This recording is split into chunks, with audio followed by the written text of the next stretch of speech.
ہدہد کی تقریر اپنی تاریخ میں اور سیمرغ کی صفتوں کے متعلق۔ بیچارہ غمگین ہدہد جو اب تک انتظار میں تھا، اس جلسہ میں بے قرار ہو کر آیا۔ اس کے جسم پر اپنے مذہب کا زیور تھا اور معرفت کا سر پر تاج تھا۔ اس مذہب کے راستے میں وہ بہت عقل مند تھا اور برائی بلائی سے واقف تھا۔ اس نے کہا، اے پرندو، بے شک میں خدا کی درگاہ کا مرید ہوں اور خدا کا بھیجا ہوا نامہ بر ہوں۔ خدا نے مجھے تمام رازوں سے آگاہ کیا ہے اور مجھے ازل سے تمام بیدوں کا علم ہے۔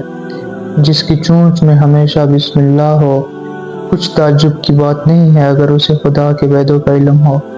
میں اپنے رنج و غم میں اس دنیا کو ترک کر چکا ہوں۔ اب کسی شخص کو مجھ سے کوئی تعلق نہیں۔ چونکہ میں لوگوں کے تعلقات سے آزاد ہوں، اس لیے لوگ میرے تعلقات سے آزاد ہیں۔ چونکہ مجھے بادشاہ کی تلاش کا درد لاحق ہے، اس لیے مجھے سپاہ و فوج کا رنج و غم ہی نہیں، یعنی فوج سے مجھے کوئی تعلق ہی نہیں۔ میں اپنی عقل و فراست سے پانی ناپتا ہوں، سمندروں پہ اڑتا ہوں اور میرے پاس بہت سے بید موجود ہیں۔ میں نے حضرت سلیمان علیہ السلام سے بہت سی باتیں کی ہیں، بے شک میں ان کی امت میں سب سے زیادہ بڑا مرتبہ رکھتا تھا۔ تعجب کی بات ہے کہ جو شخص بھی ان کے ملک اور حکومت میں سے غائب ہو جاتا، حضرت سلیمان علیہ السلام اس کی تلاش نہیں کرتے تھے۔ لیکن جب میں ایک وقت وہاں سے غائب ہو گیا تو میری تلاش میں حضرت سلیمان علیہ السلام نے ہر جانب ایک شخص بھیجا، کیونکہ میں حضرت سلیمان علیہ السلام سے ایک لمحہ کے لیے بھی جدا نہ ہوا۔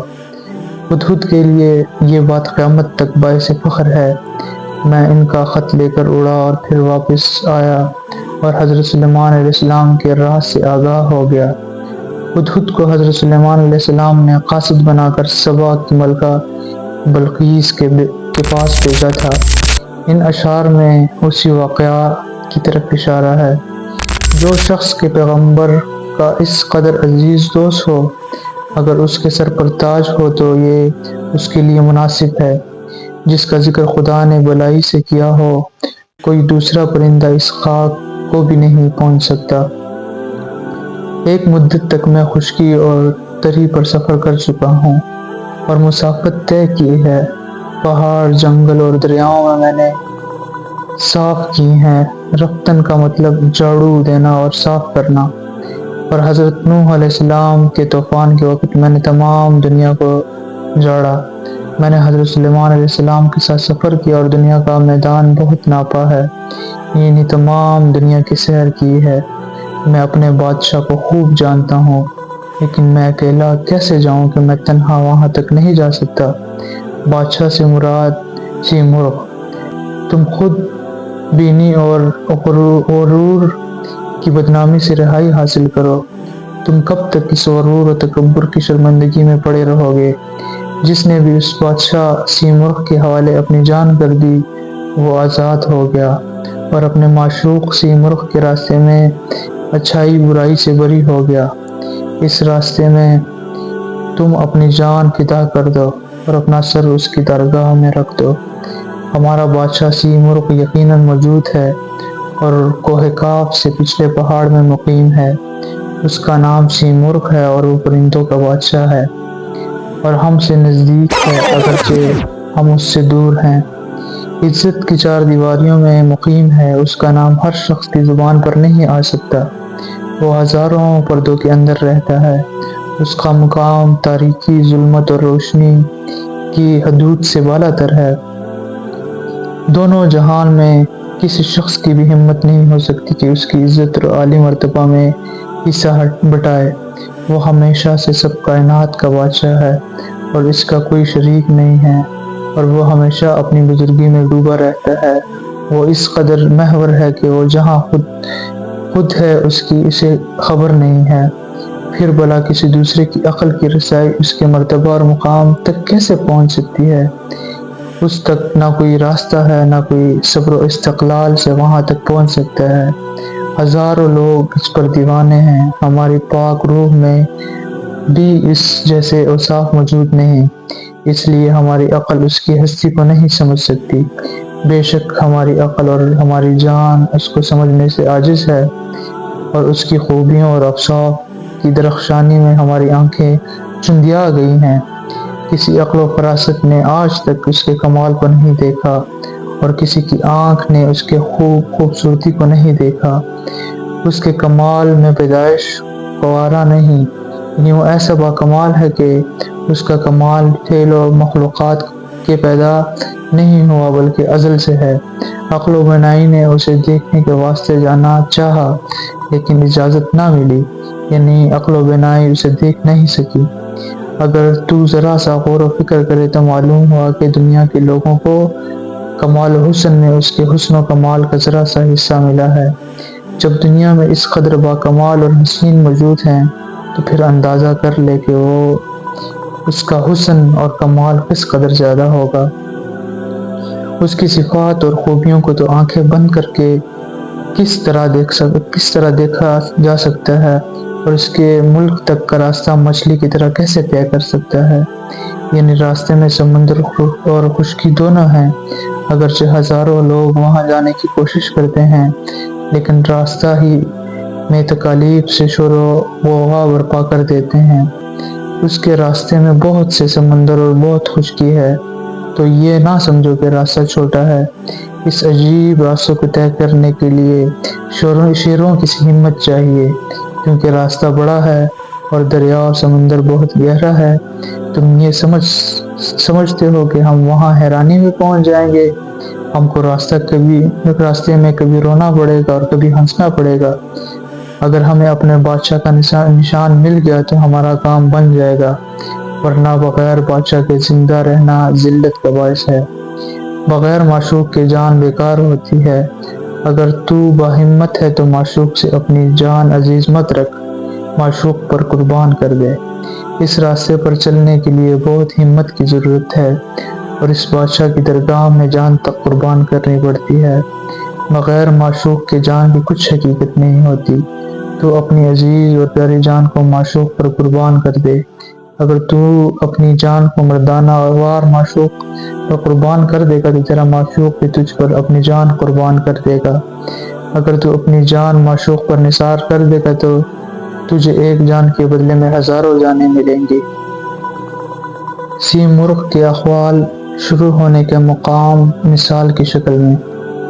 کتنے تعجب کا مقام ہے کہ شروع میں سیمرغ آدھی شب کے وقت چین پر سے گزر رہا تھا۔ چین میں اس کا ایک پر گر پڑا، جس کی وجہ سے ہر ملک میں ایک شور مچ گیا۔ ہر شخص نے اس کی تصویر حاصل کر لی۔ جس شخص نے اس پر کی تصویر دیکھی اس کا شیدا ہو گیا اور اس کی نقل میں مشغول ہو گیا۔ اب یہ پر چین کے نگار خانہ میں موجود ہے، اور اس لیے حضرت رسول اللہ نے حکم دیا ہے کہ علم حاصل کرو، خواہ وہ چین ہی میں کیوں نہ ہو۔ حدیث نبوی۔ اگر اس کے پر کا نقش ظاہر نہ ہوتا تو دنیا میں یہ تمام پرندے نہ ہوتے۔ دنیا میں یہ تمام صنعت و دستکاری اس پر کی وجہ سے ہے، اور یہ تمام نقش و مصوری اسی پر کا نتیجہ ہے۔ چونکہ سیمرغ کے اوصاف بیان میں نہیں آ سکتے، اس لیے اس کے متعلق کوئی بات کہنی مناسب نہیں۔ اب تم میں سے جو ہمت والے ہیں سیمرغ کو تلاش کرنے کے لیے میرے ہمراہ سفر کریں۔ اس وقت تمام پرندے ایسے عظیم و شان بادشاہ کی عزت کا حال سن کر بے چین ہو گئے۔ سیمرغ کا شوق ان پر سوار ہو گیا، اور ہر ایک پرندے نے بے چینی کا اظہار کیا۔ سب نے اسے تلاش کا مصمم ارادہ کر لیا اور تیار ہو گئے۔ یہ پرندے اگرچہ سیمرغ کے تو عاشق تھے لیکن اپنے آپ کے دشمن تھے، کیونکہ ایسے پرخطر راستے پر چلنا گویا اپنے آپ سے دشمنی کرنا تھا۔ لیکن چونکہ راستہ بہت لمبا تھا اس لیے ہر پرندہ جانے سے گھبرانے لگا۔ اگرچہ ان میں سے ہر ایک پرندہ راستہ چل سکتا تھا، لیکن ہر ایک نے اپنے نہ جانے کے لیے عذر اور بہانہ تلاش کرنا شروع کیا۔ خداوند تعالیٰ کارساز دل کے پرندے کی جان جلا دیتا ہے۔ دل عشق خداوندی میں گرفتار ہو جاتا ہے اور پھر خوشی ظاہر ہوتی ہے۔ بلبل کیا عذر پیش کرتی ہے سنیے گا۔ عاشق بلبل سب سے پہلے مستانہ وار بڑی، یہ پھول کے عشق میں فنا ہو چکی تھی۔ ہر آواز میں اس کے معرفت پوشیدہ تھی، وہ ہر معرفت میں رازوں کا ایک جہان آباد تھا۔ یہ معرفت الہی کے نعرے بلند کر رہی تھی، اس نے اپنی آواز کے سامنے دوسرے پرندوں کو خاموش کر دیا۔ بلبل نے کہا، مجھ پر عشق کے تمام راز ختم ہیں، میں تمام رات عشق میں سرمست رہتی ہوں۔ میں حضرت داؤد علیہ السلام کی طرح بیکار نہیں ہوں کہ رو رو کر عشق کی زبور پڑھوں۔ لخن داؤدی مشہور ہے، زبور حضرت داؤد علیہ السلام پر خدا کی طرف سے اتری تھی۔ بانسری میں سے گریہ و زاری کی آواز آتی ہے اور میری وجہ سے ہے، اور عاشقوں کے دل میں جو جوش کا باعث بھی میں ہی ہوں۔ ہر وقت میں ایک نیا بیت ظاہر کرتی ہوں اور ہر لمحہ ایک نئی آواز پیدا کرتی ہوں۔ عشق چونکہ میری جان پر غلبہ حاصل کر لیتا ہے، میری جان میں سمندر کی طرح زور آور شور پیدا ہو جاتا ہے۔ جس نے میری گریہ و زاری سن لی وہ بے قرار ہو گیا، اگرچہ وہ اب تک ہوشیار تھا لیکن اب بے ہوش ہو گیا۔ چونکہ ایک مدت سے مجھے کوئی محرم اور دوست نہیں ملا ہے، میں خاموش ہوں اور کسی سے اپنا راز نہیں کہتی، جبکہ میرا معشوق پھول موسم بہار میں اپنی خوشبو کو تمام دنیا میں پھیلا دیتا ہے۔ میں ایک لمحے کے لیے بھی اس سے جدا نہیں ہو سکتی، کیونکہ میں اپنے عشق کی مشکلات اس کی خوبصورتی اور حسن سے حل کرتی ہوں، اس پر چہچہاتی ہوں، اور جبکہ میرا معشوق پھول غائب ہو جاتا ہے، میں دیوانی بلبل پھر خاموش ہو جاتی ہوں۔ میرا بیت ہر شخص نہیں جانتا، البتہ صرف پھول جانتا ہے۔ میں پھول کے عشق میں اس قدر مہو رہتی ہوں کہ اپنے آپ کو بھول جاتی ہوں۔ پھول کی وجہ سے میں بہت مست اور دیوانی ہوں، کیونکہ میرا معشوق پھول بہت زیادہ حسین و جمیل ہے۔ بلبل بیچاری میں سیمرغ کو تلاش کرنے کی طاقت اور ہمت نہیں رکھتی۔ بلبل غریب کے لیے تو بس پھول کا عشق ہی کافی ہے۔ میرا معشوق 100 پتیوں والا ہوتا ہے، بغیر پتیوں پھول کے میں کیسے زندہ رہ سکتی ہوں؟ پھول ابھی ابھی ہزاروں روانائیوں کے ساتھ کھلنے والا ہے، اور پھول کو دیکھ کر میرے چہرے سے مسرت کا اظہار ہوتا ہے۔ جب پردے کے اندر پھول ظاہر ہوتا ہے اس وقت میں بہت خوش ہو جاتی ہوں۔ کس طرح ممکن ہے کہ بلبل ایک رات کے لیے بھی اس مسکراتے ہوئے پھول کے عشق سے خالی رہ سکے؟ ہدہد کا بلبل کو جواب دینا۔ اسے کہا کہ تو صورت اور ظاہری شکل پر مر مٹی ہوئی ہے، بس اس سے زیادہ اپنے حسن اور عشق پر غرور مت کر۔ عشق نے پھول کے چہرے کے گرد بہت سے کانٹے لگا دیے ہیں، اس عشق نے تجھ پر قبضہ کر لیا ہے اور تیرے سے دھوکہ کیا ہے۔